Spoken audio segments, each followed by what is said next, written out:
Oh, the smell of freshly baked bread. Nothing beats it. But have you gotten bad results with your own loaves, or perhaps feel intimidated about trying to bake your own bread on the boat? I've got a little help for you. Hi there, I'm Carolyn Sherlock, and on this episode of the Boat Galley Podcast, I'll give you 5 tips to help you bake delicious bread every time. Never worry again about running out of bread or where to find it when you're cruising remote places. And seriously, once you've got these tips, bread baking becomes a lot less intimidating. This episode of the Boat Galley Podcast is sponsored by Teak Guard.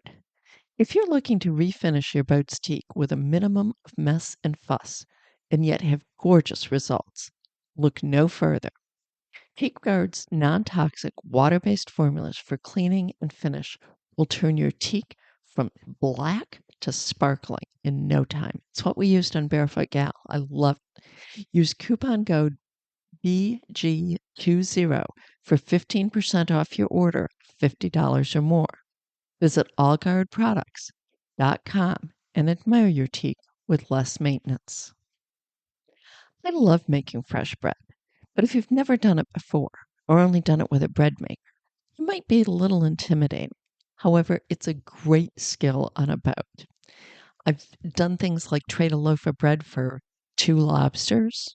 Anyways, you can do all sorts of things. Also, you don't have to worry about finding bread when you're in a remote place. And that's one of my favorite reasons for making your own. Here are 5 things that I've learned to ensure success and make it a little bit easier. Now, if you really want extremely detailed step-by-step directions for making your own bread, I do have an article called Yeast Bread Making 101. It's really heavy on the pictures, so it's not good for putting here in a podcast, but there is a link to it in the show notes.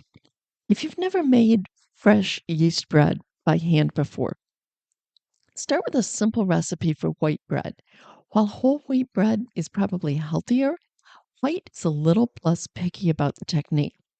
Then, once you've gotten the hang of things with a few loaves of white, you can move on to whole wheat and other grains. Okay, the first tip I have for you here.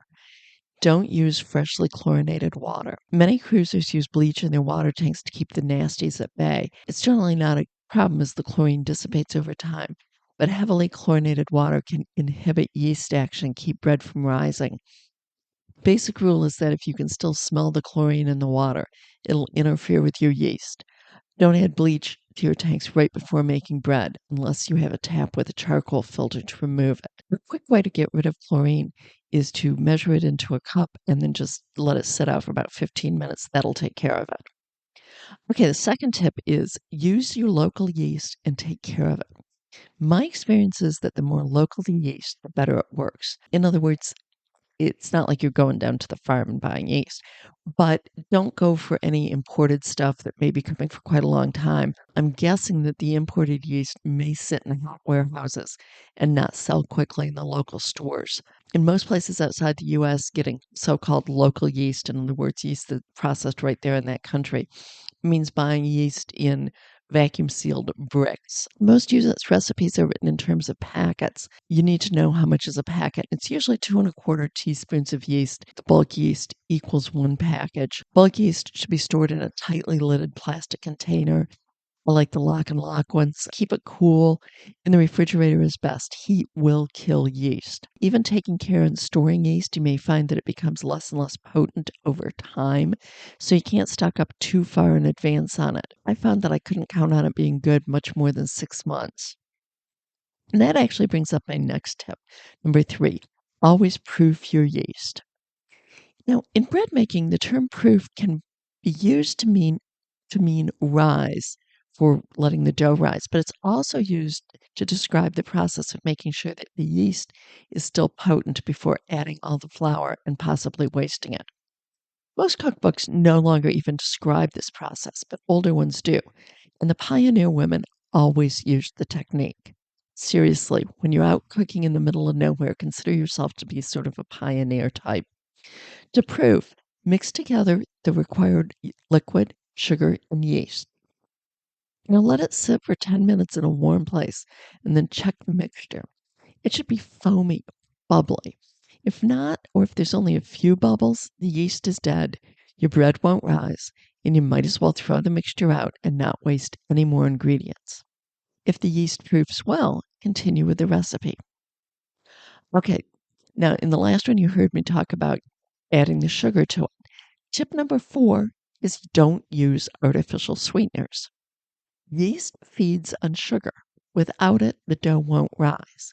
You can use other natural sugars, such as honey, molasses, or corn syrup. Artificial sweeteners just don't do the trick. I've done lots of experiments. You really don't want to know how many proofing mixes I've thrown out. And I haven't yet found anything that's labeled as low calorie, no calorie, or sugar free that actually works. The basic rule of thumb is that you need approximately the same amount of sugar as yeast. So if the recipe is for particularly sweet bread and calls for much more than that, you may be able to substitute some artificial sweetener for part of the sugar, but there must be at least as much real sugar as yeast. Number 5, tip here, knead your bread in the bowl. When we first moved to bread, my biggest problem in making bread was the mess it made when I'd knead it. The flour would get in the crevice of the counter lip. If the boat rolled a bit, I'd end up with flour on the floor. Worst of all, I'd have to turn the galley fan off, or there was flour everywhere as it flew up from the counter. Simple solution, knead the dough right in the bowl. Wash your hands, then lift the dough up, sprinkle some flour under it. Take your hand, fold one side of the dough to the center of the bowl, push it down with your knuckles or the heel of your hand, turn the whole bowl a quarter turn. Keep working around the bowl until the dough is no longer sticky. You may have to add more flour. Now, you don't want the dough sticky, but you don't want to add so much flour that the bread is dry and crumbly. You're better off erring on the side of too little flour. That is my huge, huge tip. Don't add too much flour. If you really don't want to knead bread dough, look for a recipe for no knead breads. They really, really work well. Anyways, oh, by the way, usually those no knead breads talk about cooking them in a cast iron pot. Actually, you don't need the cast iron. It'll cook perfectly well in a regular pot. However you make it, the scent of freshly baked bread is going to fill the anchorage. So don't be too surprised when some other cruisers or the local fishermen just happen to stop by your boat. Now, I hope you found this episode of the Boat Galley Podcast to be interesting and informative, hopefully leading to some nice loaves of bread. Hey, we've got tons of recipes both on the website and even more in the Boat Galley Cookbook. Be sure to check both of them out. Until then, we'll see you next week. Be sure to tell your friends about us.